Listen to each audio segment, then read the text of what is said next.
Bienvenidos a una nueva edición de Hablando de Arte con Nolo Correa.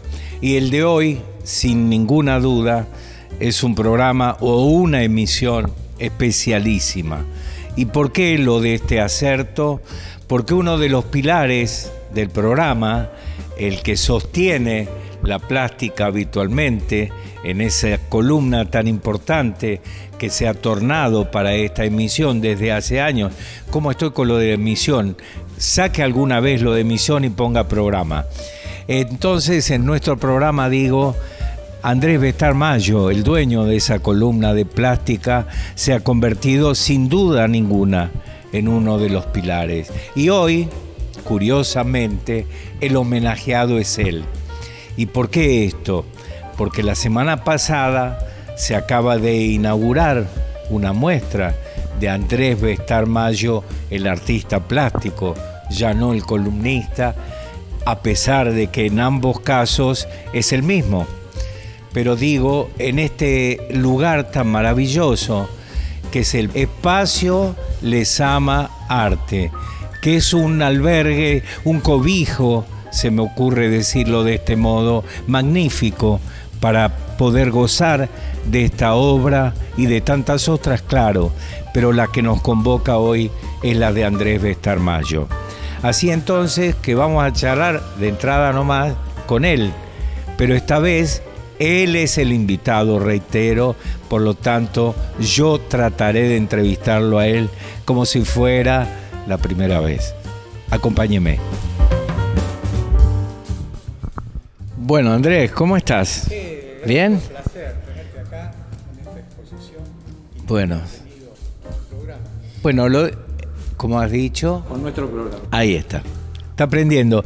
En 15 o 20 años más va a aprender que el programa es de ambos, pero él se toma su tiempo. A ver, Andrés, hoy realmente es un momento especial. El viernes pasado ocurrió la inauguración formal de esta muestra, pero bueno, ahora te pregunto, ¿qué sentís? Aunque suene obvio, suene caprichoso, pero son lugares comunes inevitables. Mira, en principio es un punto para agradecer y agradecer mucho a la gente que coordina el espacio Lezama Arte, tanto a Oscar Llame como a Paula López, que son los encargados, los coordinadores, los que han curado la obra. Me parece que fue clave porque después de 2 años de pandemia, de haber estado todos un poco encerrados, haciendo un trabajo de introspección, viendo por dónde salíamos y cómo salíamos después de esta situación tan negativa que tuvo el mundo, por suerte, bueno, el arte nos da esta posibilidad. Y gracias a ellos, después casi de 2 años de no estar yendo al taller, de hacer un trabajo más que nada teórico y de investigación, me dieron esta posibilidad, que eso mismo me llevó a hacer un trabajo, bueno, de recomponer una muestra que yo tenía calculada y pensada para otro lugar, se proyectó acá, que había sido pensada para el 2020 y con los problemas de la pandemia no lo pudimos hacer. Así que, bueno, esta posibilidad que me da Oscar y Paula fue bárbaro como para reactivarme en lo productivo con el taller, volver al taller, ya te digo, casi después de 2 años, y empezarme a ver qué era lo que iba a colgar, cómo lo iba a producir, cómo iba a desarrollar las bases para las esculturas. Esto es los muchachos que van a hablar después, mis amigos, compañeros de ruta. Recién yo les decía que lo que nos unía realmente era el amor al arte. Y en función de eso, lo que a mí más me interesaba era, bueno, ver cómo iban a estar presentadas esas esculturas y cómo íbamos a anexar, porque los convocaba a ellos y los invocaba a ellos en función a que yo me siento siempre más un pintor que un escultor. Entonces, haberme dedicado estos últimos años a la escultura bueno, es un poco una impronta de trabajar con un lenguaje que no conocía tanto y que muchas veces la labor o el conocimiento académico nos frena. En el caso de la escultura me siento con mucha más libertad y con un proceder que por ahí asombra por muchas veces las improntas que genero intuitivamente, ya no por una visión académica. Andrés, otra pregunta caprichosa. Hay parte de la obra que la conocía. ¿Cuánto de nuevo hay en esta muestra? Y sobre todo, ¿cuál es, si se puede, perdoname la irreverencia, hay un patrón común?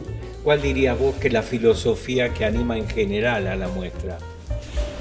Bueno, la clave de esto es mi investigación por el arte arcaico, el arte rupestre, y siempre hablábamos en nuestra columna de la investigación desde el punto de vista en el campo de la Argentina, que si bien lo ha encarado la antropología, las bellas artes generalmente hace una mirada hacia el arte del paleolítico, el arte rupestre de Europa.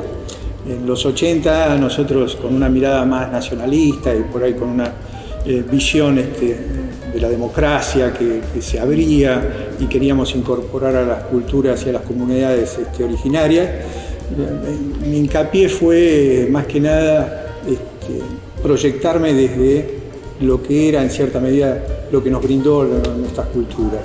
Y por eso parto de la pintura rupestre, siendo pintor y analizando eso. Lo que llego ahora, después casi de 40 años de trabajo, es a darme cuenta que en ese arcaísmo estaba un lenguaje que yo había perdido.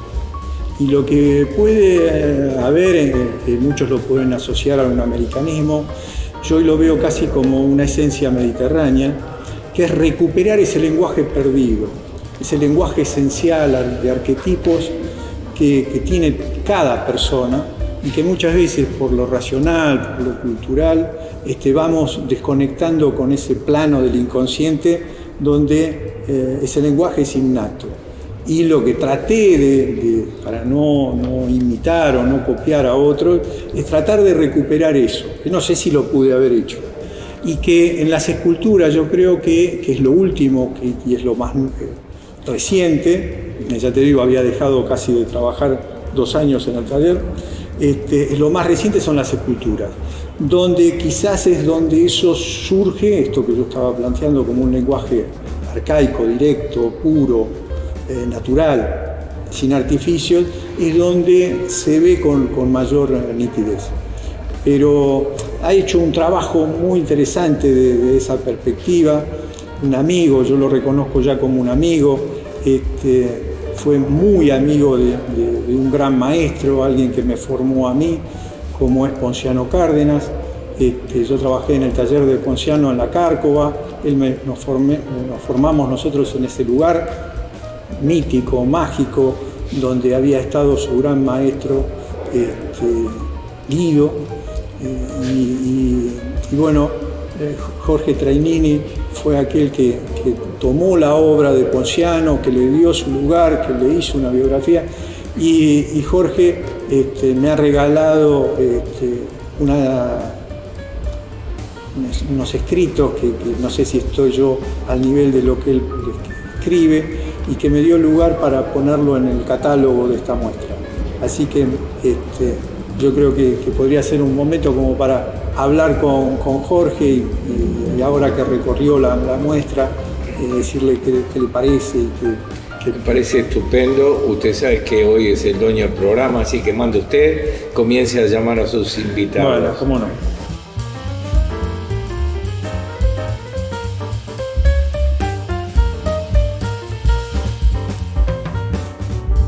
Bueno, como decía Jorge Trainini, además de una eminencia en la medicina, cardiología, presidente del Hospital Juan Domingo Perón, ha siempre estado ligado al arte, yo creo que también a la filosofía, es una persona de una cultura muy profunda, y que lo conocí gracias a este amigo en común que decía Ponciano Cárdenas. Bueno, Jorge, bienvenido a la casa de Andrés.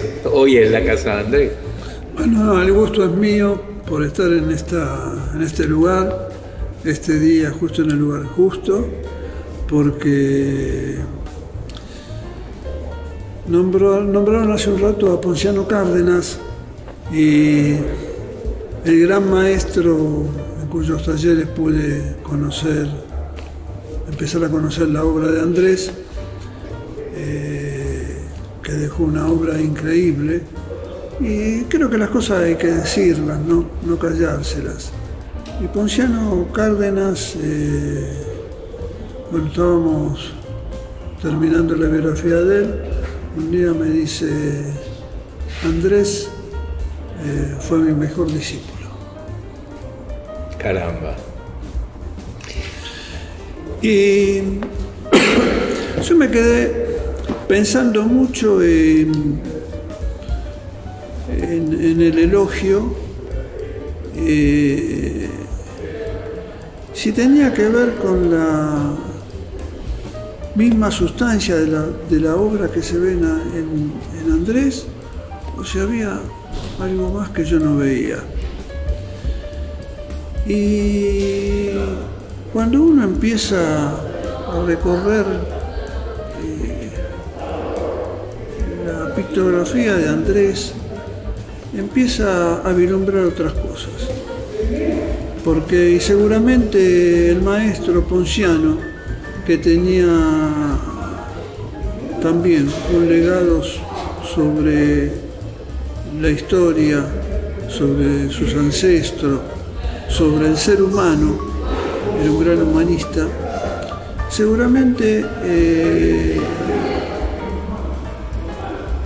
tenía ese elogio mucho que ver con lo que trasciende más allá de la sustancia que se puede encontrar como cualquier obra de arte de Andrés, digamos la morfología, la filosofía.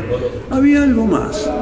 La obra de Andrés no solamente trasciende por su morfología, su forma, su organización, que en última instancia es lo que transmite a la visión, sino que hay que buscarle una trascendencia mucho mayor. Y cuando pude ver obra tras obra de él, me di cuenta que me encontraba ante la respuesta a una pregunta que se le hace toda la filosofía. Emmanuel Kant se preguntaba: ¿qué es el hombre? Y la filosofía y la intelectualidad del ser humano intenta desentrañar desde ese momento esa pregunta.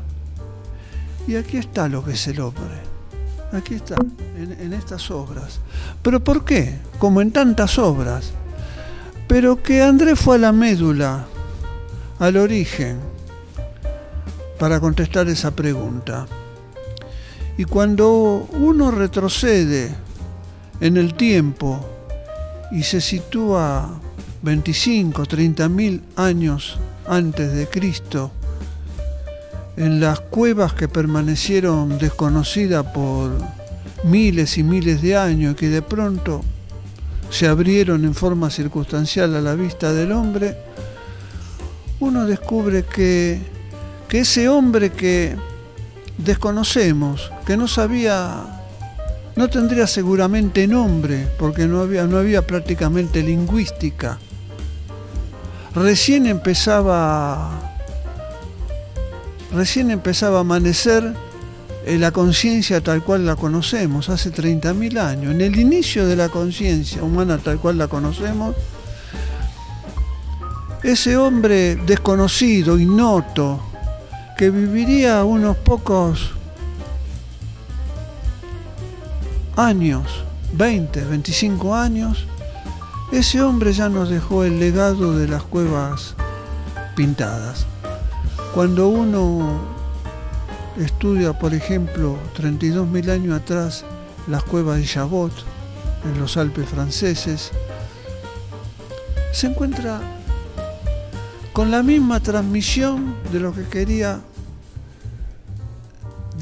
lo que dice actualmente Andrés. encontrar una respuesta a esa pregunta trascendental de la filosofía.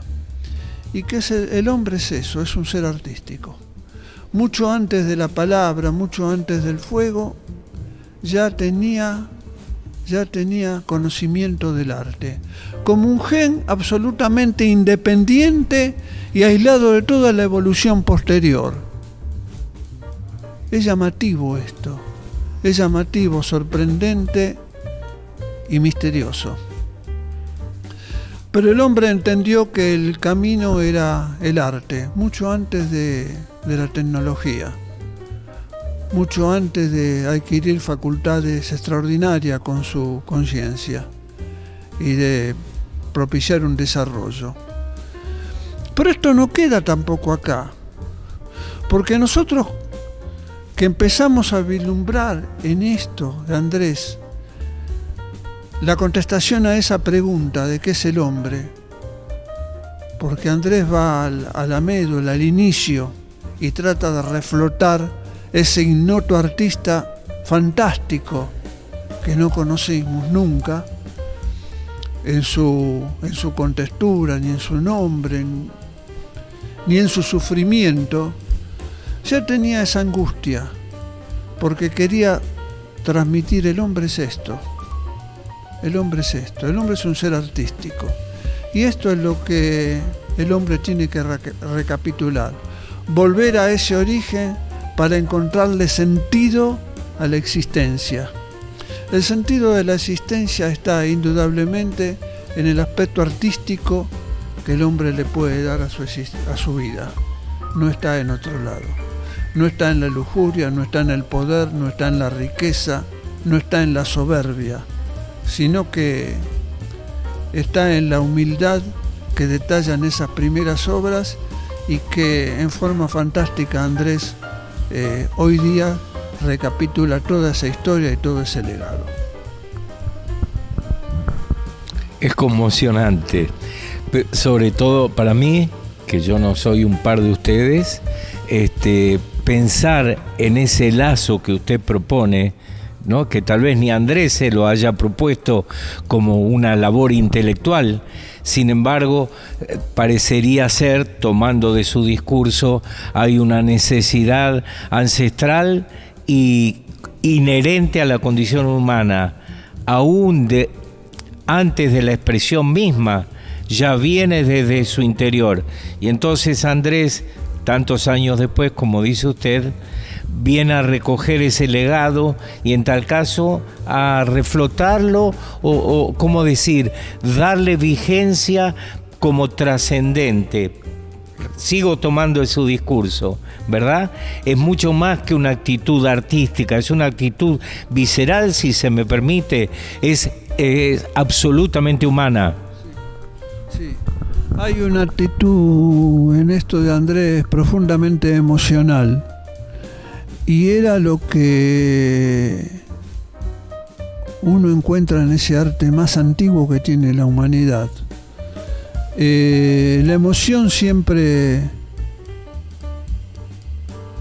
es el gran condimento del hombre. Está presente en todas sus acciones. En este mismo momento es inherente a todo su estremecimiento ante la existencia, ante lo que conoce y a lo que desconoce. Y yo encuentro esa emocionalidad que me da la obra de Andrés como la encuentro hace 32.000 años, cuando en una figura, por ejemplo, de 3 equinos, de los 3 primitivos equinos que podía haber en ese momento, cada uno tenía una singularidad, no eran copias. Cada uno de esas figuras reflejaba un estado de ánimo del animal diferente, una predisposición diferente, una singularidad, porque el arte lleva a eso, el arte lleva a respetar la singularidad del ser humano. No somos copia, no somos masa. Si bien necesitamos la sociedad para un factor de ayuda y de supervivencia, necesitamos tener profundamente respeto a la singularidad, a la individualidad de cada ser humano. Sin eso el ser humano no va a encontrar nunca destino. Y el destino está en tener una existencia ética. Y me parece que este es el gran legado que nos está mostrando la obra de Andrés. Volver a regresar como ese primer artista a una existencia ética, en que no tenía nada, pero tenía la necesidad de demostrar lo que era él, lo que pensaba, lo que podía hacer, sin saber qué sentido tendría eso, que se encontrarían 25.000 años después. No buscaba nada más que esa singularidad, y eso es lo que tenemos que respetar del ser humano. Eso es lo que ha perdido la historia del hombre, desde aquel primitivo artista hasta nuestros días. Somos, para resumirlo caprichosamente, somos una sociedad en tanto una suma de individualidades. Andrés, tiene usted la palabra. No, ¿qué puedo decir? Además de agradecerle a Jorge que se haya acercado, que me preste su tiempo, que me haya dedicado ese tiempo para ver la obra, para escribir sobre el tema. No sé si yo estoy al nivel de lo que plantea Jorge, pero lo agradezco y hoy tengo ganas de darle un beso como si fuera mi viejo o un hermano mayor que me hace este halago. Porque es cierto, nosotros estamos trabajando y muchas veces por no entrar en el mercado, por no entrar en el circuito, no tenemos ningún tipo de reconocimiento. Y que Jorge me halague de esta forma, me dé este tiempo, para mí es algo invalorable, es una emoción muy profunda. Y además viniendo de quien viene, que tuvo un trato muy especial y le dedicó tanto tiempo a la obra de Ponciano Cárdenas, que lo siento como un gran amigo, un maestro, para mí es un doble halago.